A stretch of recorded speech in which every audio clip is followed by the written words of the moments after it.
ഇന്ന് ജനുവരി 26 റിപ്പബ്ലിക് ദിനത്തിൻ്റെ ഓർമ്മ പുതുക്കൽ. 1950 ജനുവരി 26 ഇന്ത്യ റിപ്പബ്ലിക് നേടി, ഭരണഘടന നിലവിൽ വന്നു. എന്നാൽ മുസ്ലിം സമുദായം, മുസ്ലിങ്ങളാണ് 65% സ്വാതന്ത്ര്യ സമരത്തിൽ പങ്കെടുത്തിട്ടുള്ളത്. അതെല്ലാം കാറ്റിൽ പറത്തിക്കൊണ്ട് മുസ്ലിങ്ങൾ അതിലില്ലാത്ത രൂപത്തിലേക്കാണ് ഇന്ന് ചിത്രീകരിച്ചു കൊണ്ടിരിക്കുന്നത്. അതുകൊണ്ട് തന്നെ ഏറ്റവും കൂടുതൽ ഈ ആഘോഷം ആഘോഷിക്കേണ്ടത് മുസ്ലിങ്ങൾ തന്നെയാണ്. ഇന്ത്യ സ്വതന്ത്രമായിട്ട് 3 വർഷം കഴിഞ്ഞിട്ടാണ് ഭരണഘടന നിലവിൽ വരുന്നത്.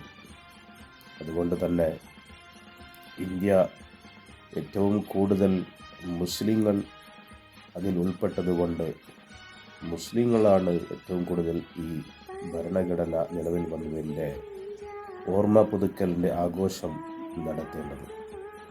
ഏവർക്കും റിപ്പബ്ലിക് ദിന ആശംസകൾ നേരുന്നു.